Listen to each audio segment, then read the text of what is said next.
ফানকিহু মা তাবা লাকুম, ও দুনিয়ার বান্দারা, দুনিয়ার মধ্যে তোমার যাকেই পছন্দ হয়, ফানকিহু, তুমি তাকে বিয়ে করে নাও, তুমি তাকে বিয়ে করে নাও, হালাল করে নাও, হালাল করে নাও, বিয়ে করে নাও।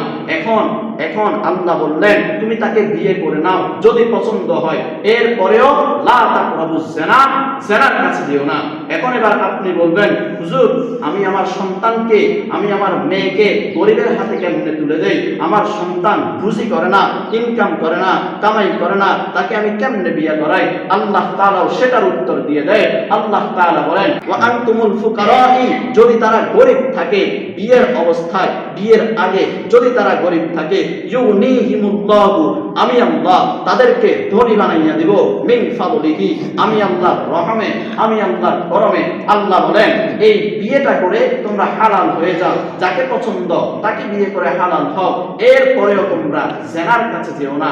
অথচ বর্তমান সমাজে এই ক্লোজ আপ নামক কোম্পানিগুলা, বর্তমান সমাজে টিকটক নামক, ফেসবুক নামক, ইনস্টাগ্রাম নামক, মেসেঞ্জার নামক, ইমো নামক যে সমস্ত সোশ্যাল মিডিয়ার অ্যাপস গুলো আছে, এইগুলা আমাদের সমাজে জিনাকে প্রমোট করার জন্য আর বিয়েকে ডিভাইড করার জন্য তারা এমন ভাবে উঠে পড়ে লেগেছে। বিভিন্ন অলিতে গলিতে পার্কগুলোতে আপনি যাইতে দেখেন, তারা আপনার বেহায়া এই ভালোবাসা দিবসটাকে এমন বেহায়াপনায় নিয়ে পৌঁছেছে যে এটাকে এখন বেহায়াপনা দিবস বললে ভুল হবে। এখন এটাকে বলা যাইতে পারে বিশ্ব কুত্তাকুত্তি দিবস। কারণ বলে হুজুর বিশ্ব কুত্তাকুত্তি দিবস কেন বললেন? কারণ মানুষ হলো সভ্য জাতি, মানুষের মধ্যে সভ্যতার একটা অবকাশ আছে, মানুষের মধ্যে সভ্যতার ছোঁয়া আছে, মানুষ হলো সভ্য জাতি। মানুষ কখনো রাস্তাঘাটে দাঁড়াইয়া, বাজারে ঘাটে দাঁড়াইয়া, পার্কে চিপায় চাপায়, গলিতে গলিতে গলিতে দাঁড়াইয়া ভালোবাসা প্রকাশ করতে পারে না, একজন আরেকজনকে আলিঙ্গন করতে পারে না, চুম্বন করতে পারে না। করে কারা? যেই সমস্ত কুকুর, কুত্তা আর কুত্তি রাস্তার মধ্যে দাঁড়াইয়া, গলিতে গলিতে দাঁড়াইয়া এই কুত্তা কুত্তি ভালোবাসা দেখায়, প্রেম প্রীতি দেখায়। এই যে কুত্তা কুত্তি রাস্তার মধ্যে দাঁড়াইয়া করে, ঘরের মধ্যে করে মানুষ, যখন মানুষ রাস্তার থেকে ঘর থেকে বের হইয়া রাস্তায় গিয়া এই ভালোবাসা দেখাইবে, এই কুত্তা কুত্তির স্বভাব তার মধ্যে নিয়ে আসবে। এই জন্য এই দিবসটাকে আমরা বলবো না ভালোবাসা দিবস, এই জন্য আমরা বলবো এটা হলো একটা কুত্তা কুত্তি দিবস। যেহেতু বান্দা এই কুত্তা কুত্তির স্বভাবটাকে তার ভিতরে ঢুকাইয়া ফেললো। আমার কথা বুঝতেছেন? তাহলে এই দিবসটা ভালোবাসা দিবসে আর নাই, এই দিবসটা চলে গেল বেহায়াপনার সীমা লঙ্ঘন করে। বেহায়া দিবস তো বললাম যে বেহায়া দিবস ছিল এতদিন, ভালোবাসা দিবসটা ছিল এত কিছুদিন, এরপরে চলে গেল বেহায়া দিবসের মধ্যে। ওই বেহায়া দিবসটাকে লঙ্ঘন করে এখন চলে গেছে কুত্তা কুত্তি দিবসের মধ্যে।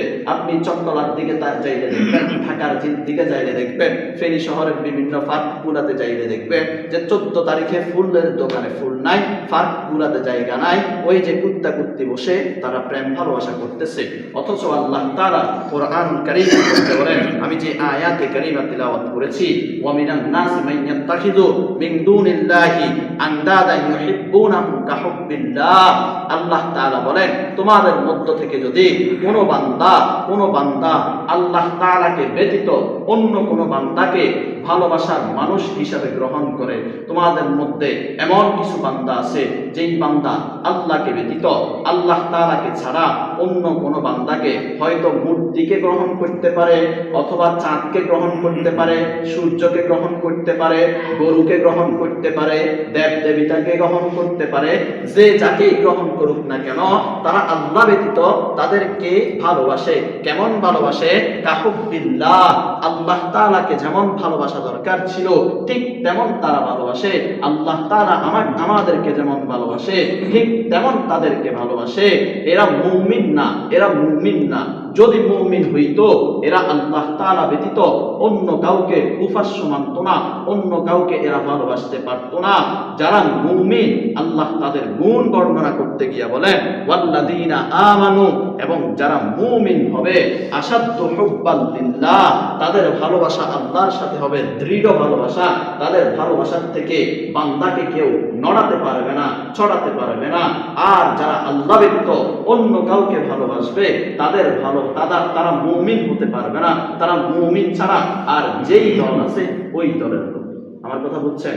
আল্লাহর নবী জনাব মুহাম্মদুর রাসূলুল্লাহ সাল্লাল্লাহু আলাইহি ওয়াসাল্লাম হাদিস শরীফের মধ্যে বলেন, মান আহাব্বা লিল্লাহ, যদি কোনো বান্দাকে তুমি ভালোবাসো, লিল্লাহ একমাত্র আল্লাহর জন্য ভালোবাসবা, ওয়া আবগাদা লিল্লাহ, যদি কোনো বান্দাকে তুমি ঘৃণা করো, বান্দাকে দেখতে পারো না, সেটাও হবে একমাত্র আল্লাহর জন্য।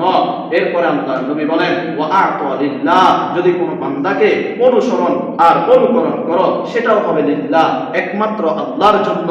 ওয়া মানা লিল্লাহ, যদি কোনো বান্দাকে তুমি অপছন্দ করো, অনুকরণ না করো, তাহলে সেটাও হবে একমাত্র আল্লাহর জন্য। আল্লাহর নবী বলেন, ফাকাদ মুস্তাকমালাল ঈমান, যখন তুমি কোনো বান্দাকে একমাত্র আল্লাহর জন্য ভালোবাসবা, কোনো বান্দাকে একমাত্র আল্লাহর জন্য ঘৃণা করবা, কোনো বান্দাকে একমাত্র আল্লাহর জন্য অনুসরণ করবা, কোনো বান্দার অনুসরণ একমাত্র আল্লাহর জন্য ছেড়ে দিবা, আল্লাহর নবী বলেন ফাকাদ মুস্তাকমালাল ঈমান, ওই বান্দা ওই মুহূর্তে পরিপূর্ণ ঈমানদার হতে পারে। সুবহানাল্লাহ। এখন এবার আসেন, এখন আল্লাহ তাআলা বললেন, যেই বান্দা আমি আল্লাহ ব্যতীত অন্য কাউকে এমন ভালোবাসার রূপে গ্রহণ করলো যেমন ভালোবাসা আমি আল্লাহকে দরকার ছিল, তারা মুমিন না, তারা মুমিন না। আয়াত হলো সূরা বাকারার 165 নম্বর আয়াত। হাদিসের মধ্যে আল্লাহর নবী বললেন, যদি কাউকে ভালোবাসতে হয় সেটা হবে আল্লাহর জন্য, যদি কাউকে ঘৃণা করতে হয় সেটা হবে আল্লাহর জন্য। যদি করতে পারো তাহলে তুমি হবা মুস্তাকমালাল ঈমান, তুমি হবা পরিপূর্ণ ঈমানদার। এখন আমি তো আল্লাহকে, আমি তো যেই ভালোবাসা দিবসে আমার গার্লফ্রেন্ড নিয়ে আমি ঘুরি, আমার বান্ধবী নিয়ে আমি ঘুরি, এই ভালোবাসা তো আমি তাদের জন্য দেখাই, আল্লাহর জন্য না। এই ভালোবাসা তো হারাম, এই ভালোবাসা তো হারাম। গত 4 বছর আগে ক্লোজ আপ কোম্পানি একটা বিষয় বের করেছিল যে কাছে আসার গল্প নামে একটা তারা অ্যাড তৈরি করেছিল। কাছে আসার গল্প বলতেছে, তারা বলতেছে যে তোমরা কাছে আসার গল্প দ্বিধাহীন ভাবে ভালোবাসো, কাউকে ভয় পাওয়ার দরকার নাই, কাউকে দেখানো করার দরকার নাই, পরোয়া করার দরকার নাই, দ্বিধাহীন ভাবে ভালোবাসো আর কাছে আসো। ওই গল্পটা তৈরি করে সাজিয়ে গুজিয়ে আমাদের জন্য পাঠাও, আমরা সেটাকে মানুষের কাছে পাবলিশ করে দেব। এখন এই যে ক্লোজ আপ নামক এই কোম্পানিটা কাছে আসার গল্প যে মানুষের মধ্যে যখন প্রচলন ঘটিয়ে দিল, কেন?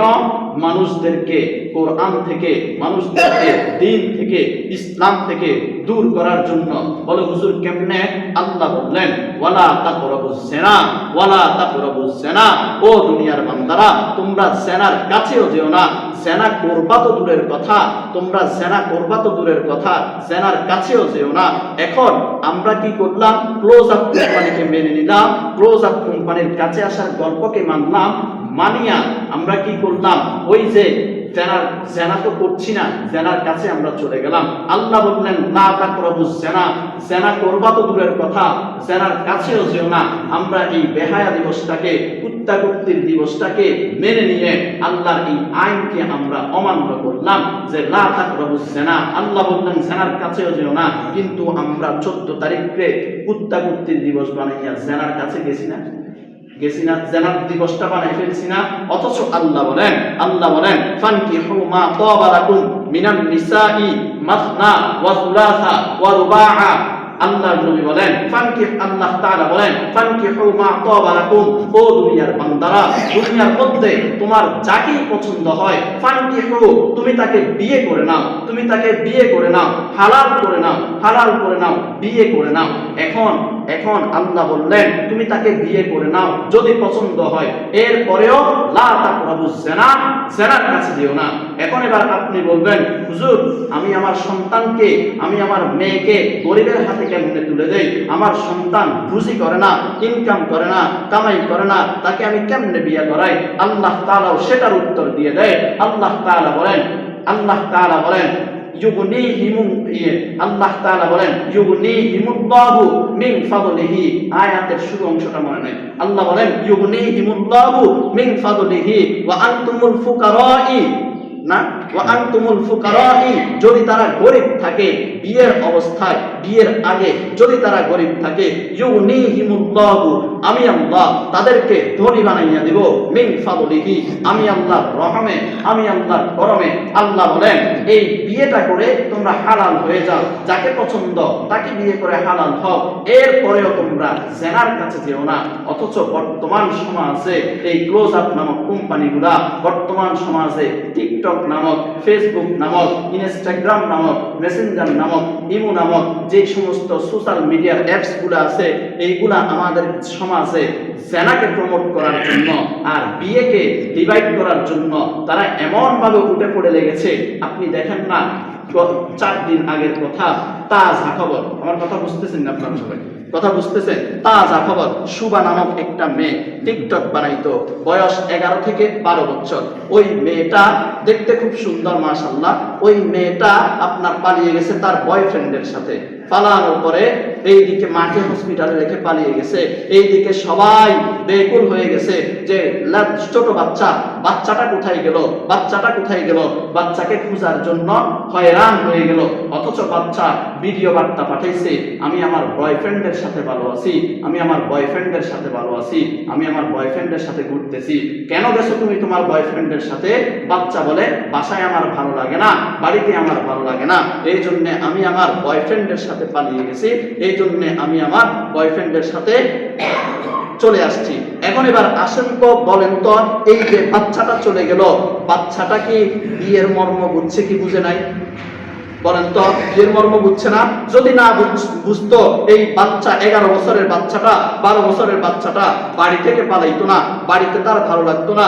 আমাদের সমাজে তো 20 বছরের মেয়ে, 22 বছরের মেয়ে, 24 বছরের মেয়ে গ্রাম্য অঞ্চলে ঘরে থাকে, তারা বের হয় না কেন? তারা পরপুরুষের সাথে দেখা যায় না কেন? তারা পরপুরুষের সাথে পালিয়ে যায় না কেন? কারণ তাদের মধ্যে কোরআনের আলোটা আছে, হাদিসের আলোটা আছে, দ্বীনের আলোটা আছে, মনুষ্যত্ব বলতে সভ্যতার আলো আছে। ওই বান্দির কাছে, শোভা নামক মেয়েটির কাছে এই আলো নাই কেন? ওই যে সোশ্যাল মিডিয়ায় অ্যাক্টিভ বেশি থাকার কারণে বিয়ের অর্থটা বুঝে ফেলছে। এই বান্দি যখন বলবে আব্বা আমাকে বিয়ে দাও, আম্মা আমাকে বিয়ে দাও, শোভা নামক মেয়েটাকে বিয়ে দেবে না। কারণ সরকারে আইন করছে বাল্য বিবাহ হবে না, বাল্য বিবাহ নিষিদ্ধ। অথচ বাল্য বিবাহ বলতে ইসলামে কিছু নাই। আপনি ফতুয়ার কিতাবগুলা ঘাটিয়া দেখেন, তালাশ করে দেখেন, ফতুয়ার কিতাবে স্পষ্ট আছে যেই বান্দা বিয়ে শব্দের অর্থ বুঝবে, যেই বান্দা বিয়ে শব্দের অর্থ বুঝবে, ওই বান্দাকে, ওই বান্দিকে বিয়ে দেওয়া ফরজ। এখন এবার আসেন, বাল্য বিবাহ নিষিদ্ধ করলো কে? আমাদের দেশে 2টা দল আছে। একটা দল হইল বিএনপি, একটা দল হইল আওয়ামী লীগ। আওয়ামী লীগের নেত্রীকে শেখ হাসিনা, বিএনপির নেত্রীকে খালেদা জিয়া। বুঝানোর জন্য তাদের নাম নিলাম, কেউ রাগ করবেন না। খালেদা জিয়ার বিয়ে হয়েছে 15 বছর বয়সে, শেখ হাসিনার বিয়ে হয়েছে 14 বছর অথবা 13 বছর বয়সে। এই খবরটা, এই নিউজটা আজকে ইতিহাস করে দেখবেন, তালাশ করে দেখবেন, ক্রোম ব্রাউজারে ঢুকবেন, তাদের বিয়ে কত বছর বয়সে হয়েছে চলে আসবে। তাহলে খালেদার বিয়ে যদি 15 বছরে হয়, শেখ হাসিনার বিয়ে যদি 13 বছর অথবা 14 বছরে হয়, তাহলে বলেন তো তাদের সময় বাল্য বিবাহের আইনটা কোথায় ছিল? এবার বলেন তো, তারা কি দ্বীনের উপর অটল আছে নাকি দ্বীন থেকে বহির্ভূত হয়ে গেছে? তারা ওই যে ক্লোজ আপ কোম্পানির এই লোকেরা যেমন দ্বীনকে, জেনাকে প্রমোট করতেছে আর বিয়েকে ডিভাইড করতেছে, ঠিক এরাও, এই নেত্রীগুলোও যারা ক্ষমতায় আসে, এরা বলে বাল্য বিবাহ হারাম, বাল্য বিবাহ হবে না। অথচ ইসলামের মধ্যে বাল্য বিবাহ নাই। সে যদি বিয়ে সম্পর্কে বুঝে তাহলে তাকে বিয়ে দেওয়া ফরজ। এখন শোভা নামক মেয়েটা বিয়ে সম্পর্কে বুঝে, তাই সে যদি বলে মা আমাকে বিয়ে দাও, আব্বা আমাকে বিয়ে দাও, বিয়ে দিবে না।